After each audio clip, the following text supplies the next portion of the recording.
अस्सलामु अलैकुम वरहमतुल्लाहि वबरकातुह। दोस्तों, क्या आपने कभी सोचा है कि दुनिया के सबसे ताकतवर और राजदार शख्सियतों में से एक सऊदी अरब का वली अहद मोहम्मद बिन सलमान रात के अंधेरे में जन्नतुल बकी के कब्रिस्तान में आखिर क्या करने जाता है? क्यों वो बिना किसी सरकारी ऐलान के चुपचाप वहां पहुंचता है? और जब एक गोरखन ने इस राज से पर्दा उठाने की कोशिश की तो उसके साथ क्या हुआ? ये महज कोई कहानी नहीं, ये है एक ऐसा वाकया जो सोशल मीडिया पर टहलका मचा चुका है। क्या वाकई वहां कोई खुफिया तहखाना था?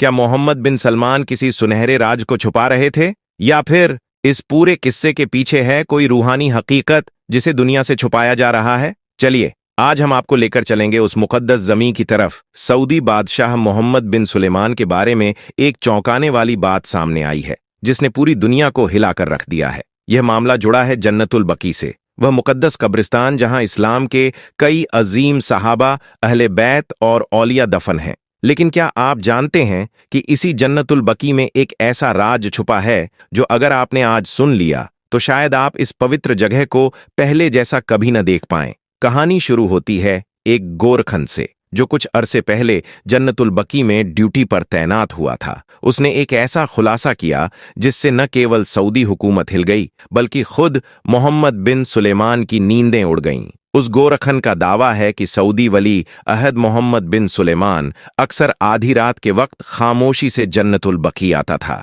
लेकिन वह वहां करता क्या था, किससे मिलता था और किन तहखानों में जाकर क्या करता था, ये सब राज आज आपको जानने को मिलेगा। हैरानी की बात यह है कि इस पूरे वाकये पर बनी वीडियो और पोस्ट्स को मोहम्मद बिन सुलेमान की टीम ने सोशल मीडिया से डिलीट करवा दिया। इसलिए यह भी मुमकिन है कि यह वीडियो भी हमेशा के लिए हटा दिया जाए, इसलिए इसे आखिर तक जरूर देखिएगा। गोरखन बताता है कि जब उसने जन्नतुल बकी में ड्यूटी शुरू की तो कुछ ही दिनों में उसे महसूस हुआ कि यहाँ कुछ अजीब हो रहा है। रात के सन्नाटे में जब मदीने की गलियां खामोश होती हैं और जन्नतुल बकी वीरान होता है, तब एक बड़ी गाड़ी आकर रुकती है। दरवाजे खुलते हैं और सऊदी अरब का वली अहद मोहम्मद बिन सुलेमान इस कब्रिस्तान में दाखिल होता है। ये देखकर गोरखन हैरान रह गया कि एक ऐसा शख्स जो दुनिया की सबसे महफूज और व्यस्त हस्तियों में से एक है, वह बार बार इस वीरान जगह पर आधी रात को क्यों आता है। हिम्मत करके उसने एक दिन मेन गेट पर खड़े चौकीदार से पूछ लिया, लेकिन चौकीदार ने कहा, ज्यादा सवाल मत किया करो, कुछ बातें जानना तुम्हारे लिए बेहतर नहीं है। लेकिन गोरखन की जिज्ञासा और बढ़ गई। उसने अगली रात फिर पूछा, क्या उनका कोई रिश्तेदार यहां दफन है? क्या वे सिर्फ फातिहा पढ़ने आते हैं? क्योंकि महीने में 4 बार आधी रात को आना, ये बात हजम नहीं हो रही थी। इस बार चौकीदार ने संजीदगी से कहा, देखो भाई, ये बड़े लोगों के मामलात हैं, तुम बस अपना काम करो, इन बातों में पड़ोगे तो मुसीबत में पड़ जाओगे। इस जवाब ने गोरखन के दिल में और भी उलझन पैदा कर दी। अब उसके जहन में यह सवाल गूंजने लगा कि क्या वाकई मोहम्मद बिन सुलेमान जन्नतुल बकी में किसी खुफिया मकसद से आता है? क्या वहां कोई ऐसा राज छुपा है जो आम लोगों की नजरों से ओझल है, या फिर सच में जन्नतुल बकी के नीचे कोई गुप्त तहखाना मौजूद है? यह राज अभी भी पूरी तरह से खुला नहीं है, लेकिन जो बातें सामने आई हैं उन्होंने एक बार फिर सऊदी हुकूमत और उसकी गहराइयों पर सवाल खड़े कर दिए हैं। दोस्तों, कहानी यहीं खत्म नहीं होती, बल्कि यह तो अभी शुरुआत है। अगले चंद लम्हों में आपको पता चलेगा कि जब गोरखन ने हिम्मत करके रात के वक्त कब्रिस्तान की निगरानी शुरू की तो उसने क्या देखा। फिर एक रात कुछ ऐसा हुआ जो न सिर्फ उसकी जिंदगी बदल गया, बल्कि शायद इस राज ने मोहम्मद बिन सुलेमान की नींदें भी उड़ा दी। वह सच में आपके रोंगटे खड़े कर देगा। उस रात चांदनी मदीना की फिजाओं पर खामोशी का पर्दा डाले हुए थी। जन्नतुल बकी के दरो दीवार पर सन्नाटे का आलम था और वह गोरखन जो कई दिनों से अपने दिल में एक भारी राज्य लिए जी रहा था, बिलाखिर फैसला कर चुका था। वो रात के सन्नाटे में एक घने दरख्त के पीछे जा छुपा। दिल तेजी से धड़क रहा था, हाथ पसीने से भीग चुके थे, लेकिन आंखें कब्रिस्तान के मेन गेट की तरफ जमी हुई थीं। और फिर घड़ी ने 12 बजाए। वही स्याह गाड़ी जो पिछली कई रातों से आती थी, आहिस्ता से आकर रुकी और अगले ही लम्हे सऊदी अरब का वली अहद मोहम्मद बिन सुलेमान गाड़ी से तन्हा उतरा। उसके साथ आने वाले गार्ड्स कब्रिस्तान के बाहर पहरा संभाल चुके थे। शहजादे ने एक बार फिर पूरे कब्रिस्तान पर नजर दौड़ाई और फिर आहिस्ता आहिस्ता कदम उठाता हुआ कब्रिस्तान के आखिरी कोने की तरफ बढ़ा। वहां एक पुरानी सी कब्र थी, आम सी, टूटी फूटी, जैसे बरसों से कोई ना आया हो। गोरखन की सांसें थम गईं कि वली अहद इस कब्र की तरफ जा रहा था। फिर ऐसा मंजर शुरू हुआ कि जिसकी गवाही शायद तारीख में न मिले। शहजादे ने खुद अपने हाथों से उस कब्र की मिट्टी खोदना शुरू की। गोरखन सन्न रह गया। दिल में सवालात का तूफान उठ रहा था। आखिर ये क्या हो रहा है? किसकी कब्र खोदी जा रही है? क्या यहाँ कोई अजीज दफन है? लेकिन अगर है तो कब्र क्यों खोद रहा है? और अगर नहीं तो यह अमल तो इस्लाम में सख्त मना है। लेकिन दोस्तों, गोरखन की हैरत उस वक्त चरम पर पहुंच गई जब उसने देखा कि मोहम्मद बिन सुलेमान आहिस्ता आहिस्ता उस कब्र में उतर गया। यह मंजर देखकर गोरखन की आंखें फटी की फटी रह गईं।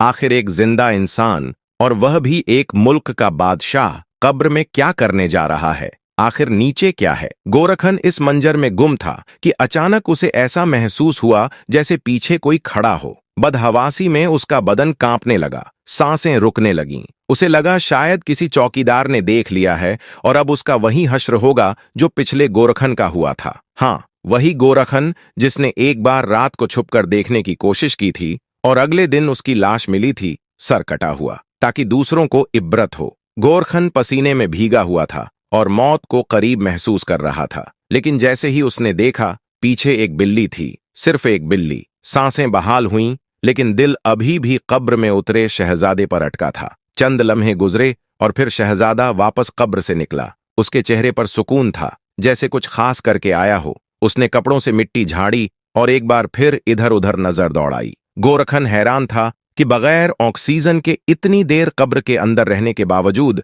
शहजादा मुकम्मल तौर पर ठीक था। गोरखन की नींदें उड़ चुकी थीं। उसका दिमाग बस एक सवाल में उलझा हुआ था। अगली रात जब सऊदी शहजादा एक बार फिर कब्रिस्तान आया तो उसके हाथ में एक स्याह रंग का थैला था। वह बगैर किसी झिझक के सीधा उसी कब्र की तरफ गया और फिर एक बार उसमें उतर गया। लेकिन इस बार किस्मत ने गोरखन का साथ ना दिया। कब्रिस्तान के चौकीदार ने उसे दरख्त के पीछे से देख लिया और फौरन उसके करीब पहुंचा। गुस्से से भड़कते हुए लहजे में कहा, शर्म नहीं आती? चुपके क्या देख रहे हो? अगर यह बात मोहम्मद बिन सुलेमान तक पहुंच गई तो जानते हो तुम्हारा क्या अंजाम होगा? गोरखन घबरा गया। उसके हाथ पांव कांपने लगे और वह गिड़गिड़ाने लगा। मुझे माफ कर दें, आइंदा ऐसी हरकत नहीं करूंगा। चौकीदार ने उसे सख्ती से कब्रिस्तान से निकाल दिया और आखिरी वार्निंग दी, अगर दोबारा यहां नजर आए तो अंजाम की जिम्मेदारी खुद होगी। गोरखन ने वादा तो कर लिया, लेकिन दिल में जो था वह इतना बड़ा राज था कि उसे खामोश रहना गुनाह लगने लगा। वह सीधा करीबी पुलिस स्टेशन गया और वहां तमाम तफसीलात बता दी। लेकिन पुलिस अफसर ने सुनकर कहकहा लगाया और कहा, यह तो पागल हो चुका है, बहकी बहकी बातें कर रहा है। सऊदी शहजादे पर इल्जाम? होश में हो? गोरखन इल्तजा करता रहा कि एक बार कब्र को खोद कर देख लिया जाए। अगर मेरी बात गलत साबित हो तो मेरा सर कलम कर देना। लेकिन किसी ने उसकी ना सुनी, सिवाय एक सहाफी के जो उस वक्त थाने में मौजूद था। वह सहाफी जज्बात से लरजते हुए बोला, इस्लाम में इंसाफ सबके लिए बराबर है, चाहे बादशाह हो या गुलाम। नबी करीम सल्लल्लाहु अलैहि वसल्लम ने फरमाया था कि अगर मेरी बेटी फातिमा भी चोरी करे तो मैं उसका भी हाथ काट दूंगा। तो फिर क्यों ना उस खबर की तफ्तीश हो? पुलिस ने उसकी बात को हवा में उड़ा दिया, लेकिन वह सहाफी चुप न बैठा और यह सारा वाकया सोशल मीडिया पर अपलोड कर दिया। और फिर टहलका मच गया। तहकीक हुई तो इंकशाफ हुआ कि वह कब्र दरअसल एक खुफिया तहखाना थी। उसके अंदर ऑक्सीजन के सिलेंडर रखे हुए थे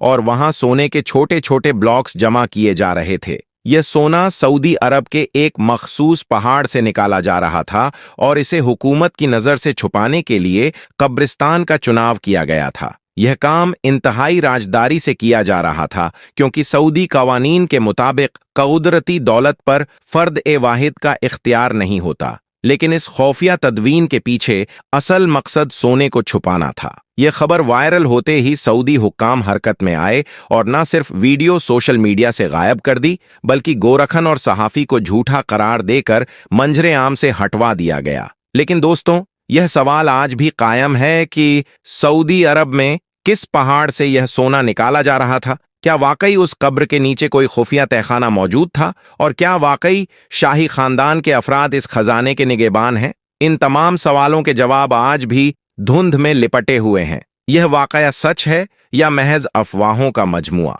इसका हक्की इल्म सिर्फ अल्लाह को है। लेकिन एक बात तय है कि यह खबर सोशल मीडिया पर कई दिनों तक गर्दिश करती रही। लाखों लोगों ने देखी और इस पर मुख्तलिफ राय का इजहार किया गया। कुछ ने इसे हकीकत माना, कुछ ने सिर्फ सनसनीखेज कहानी समझा। हमने सिर्फ वही बात आप तक पहुंचाई है जो आम प्लेटफॉर्म्स पर वायरल हो रही है। अब फैसला आपका है, क्या ये वाकया हकीकत के करीब है या सिर्फ एक खूबसूरत अफसाना। लेकिन इतना जरूर कहेंगे कि सच और झूठ के दरमियान फर्क करना हमेशा एक बाशूर और समझदार इंसान की पहचान होती है। इस दुनिया में कई ऐसे राज होते हैं जो न तो खुलकर सामने आते हैं और न ही पूरी तरह से छुप पाते हैं। प्यारे दोस्तों, इस कहानी ने अगर आपके दिल और सोच को झकझोरा है तो जरा सोचिए, क्या वाकई मोहम्मद बिन सलमान जैसी शख्सियत को जन्नतुल बकी की उस खामोश रात में कुछ ऐसा करने की जरूरत थी जो दुनिया से छुपाया गया, या फिर ये सब सिर्फ इत्तेफाक है? आप इस पूरे वाकये के बारे में क्या सोचते हैं? क्या आपको इसमें कोई साजिश की बू आती है या ये सिर्फ एक मनगढ़ंत दास्तान है? अपनी राय कमेंट्स में जरूर बताइएगा। हम पढ़ेंगे, समझेंगे और आपके नजरिए को पूरी अहमियत देंगे। और हाँ, अगर आपको ये वीडियो थोड़ा भी सोचने पर मजबूर कर गया हो तो इसे अपने दोस्तों, परिवार और हर उस शख्स तक शेयर कीजिए जो इतिहास, सियासत और रूहानियत के इस रहस्यमयी तानेबाने को समझना चाहता है। वीडियो को लाइक करें, चैनल को सब्सक्राइब करें और बेल आइकॉन जरूर दबाएं ताकि अगली बार जब हम कोई ऐसी ही गहराई और सच्चाई से भरी कहानी लेकर आएं तो आपसे मिस न हो जाए। हम फिर लौटेंगे एक नई, गहरी और दिल छू जाने वाली कहानी के साथ। तब तक के लिए इजाजत दीजिए। सलाम और दुआओं के साथ खुदा हाफिज।